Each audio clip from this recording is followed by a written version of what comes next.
साथियों, आज हम बात बाबा साहब के जीवन चक्र को लेकर करेंगे। बाबा साहब डॉक्टर भीमराव रामजी अंबेडकर भारत के एक महान विधिवेता, समाज सुधारक, अर्थशास्त्री और भारतीय संविधान के मुख्य शिल्पकार थे।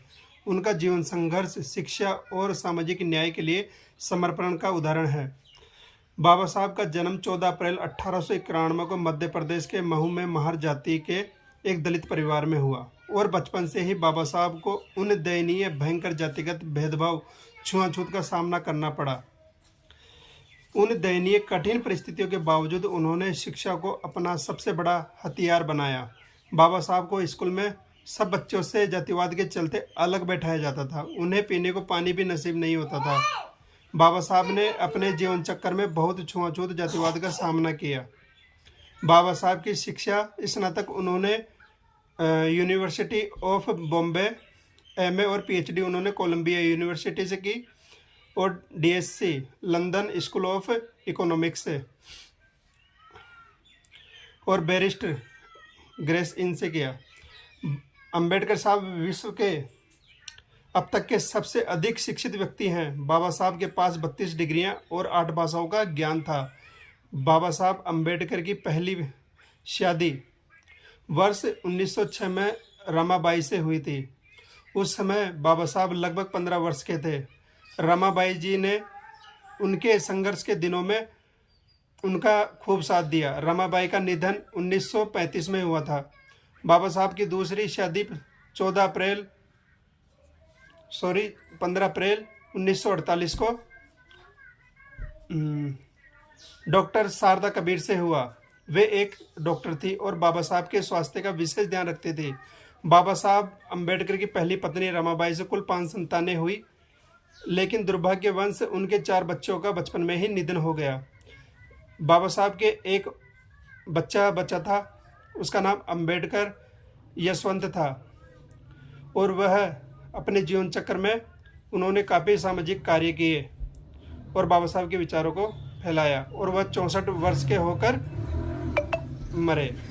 उनकी दूसरी पत्नी सविता कबीर से उनकी कोई संतान नहीं थी। सामाजिक और राजनीतिक संघर्ष, अस्पृश्यता और जाति भेद के खिलाफ आंदोलन चलाया। 1930 में गोलमेज सम्मेलन में दलितों के अधिकारों को जोरदार वकालत की। 1932 में पूना पैक्ट समझौता हुआ, जिसमें दलितों के लिए आरक्षण का प्रावधान तय हुआ। उन्होंने शिक्षित बनो, संगठित रहो, संघर्ष करो का संदेश दिया। अंबेडकर साहब के मुख्य आंदोलन कुछ इस प्रकार है साथियों। महाड़ सत्याग्रह 1927 महाड़, जो एक महाराष्ट्र में है, वहाँ हुआ और वो किस उद्देश्य से हुआ वह भी मैं आपको बताता हूँ। दलितों को सार्वजनिक जल स्रोत से पानी लेने का अधिकार दिलाना, क्योंकि दलितों को सार्वजनिक स्थानों से पानी पीने का अधिकार नहीं था। तब बाबा साहब ने ये आंदोलन किया। उसके बाद बाबा साहब ने 25 दिसंबर 1927 को मनुस्मृति दहन किया और कालाराम मंदिर प्रवेश आंदोलन 1930 में किया और यह एक नासिक में था। दलितों को मंदिर में प्रवेश का अधिकार दिलाया। यह आंदोलन धार्मिक समानता के लिए दलितों के लिए बाबा साहब ने किया था। गोलमेज सम्मेलन 1930 से 1920 में लंदन में हुआ और बाबा साहब ने दलितों को उत्थान के लिए वहां अपने बात रखी और दलितों के लिए राजनीतिक प्रतिनिधित्व और अलग निर्वाचक मंडल की मांग रखी।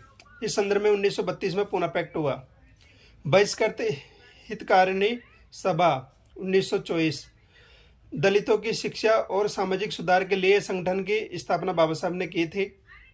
इंडिपेंडेंट लेबर पार्टी 1936 में बाबा साहब ने यह पार्टी खड़ी की थी और इसका मुख्य उद्देश्य मजदूरों और दलितों के अधिकारों की रक्षा करने के लिए उन्होंने इस दल का उदय किया था।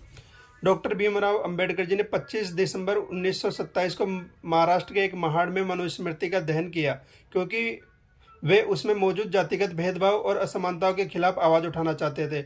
डॉक्टर अंबेडकर का मानना था कि मनुस्मृति में वर्ण व्यवस्था को धार्मिक आधार दिया गया है, जिससे समाज में ऊंच नीच, छूआछूत और भेदभाव को बढ़ावा मिला। वे इसे समानता और मानव गरिमा के खिलाफ मानते थे। वे मनुस्मृति में एसटी, एससी, ओबीसी व सभी वर्गों की महिलाओं की बहुत दयनीय स्थिति थी।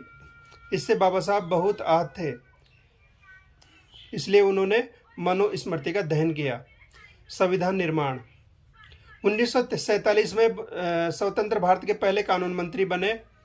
वे संविधान मसौदा समिति के अध्यक्ष थे और अंबेडकर साहब ने अपने हाथों से 2 वर्ष 11 माह 18 दिन के समय में भारत का लिखित संविधान दिया और यह विश्व का सबसे बड़ा और लिखित संविधान है, जिससे हजारों सालों की बेड़ियों से सभी वर्गों को आज़ादी मिली। भारत का संविधान बहुत बड़ा संविधान है जो बाबा साहब ने अपने हाथों से लिखा। 26 जनवरी 1950 को भारतीय संविधान लागू हुआ। बाबा साहब ने धर्म परिवर्तन क्यों और किस वजह से किया? 14 अक्टूबर 1956 को नागपुर में लाखों अनुयायियों के साथ बौद्ध धर्म अपनाया। उनका मानना था कि समानता और सम्मान के लिए यह आवश्यक कदम है, क्योंकि उस समय बहुत ही दयनीय स्थिति थी दलित वर्गों की। बाबा साहब का निधन 6 दिसंबर 1956 को दिल्ली में हुआ। 1990 में उनके मरणोपरांत बाबा साहब को भारत रत्न से सम्मानित किया गया। इन सब बातों से बाबा साहब बहुत आहत थे और दलित वर्गों में काफ़ी दयनीय स्थिति थी। बाबा साहब अम्बेडकर का जीवन शिक्षा, समानता, मानव अधिकारों के लिए समर्पित रहा। उन्होंने समाज के कमज़ोर वर्गों के लिए अधिकार और सम्मान दिलाने के लिए अपना संपूर्ण जीवन त्याग दिया। जय हिंद।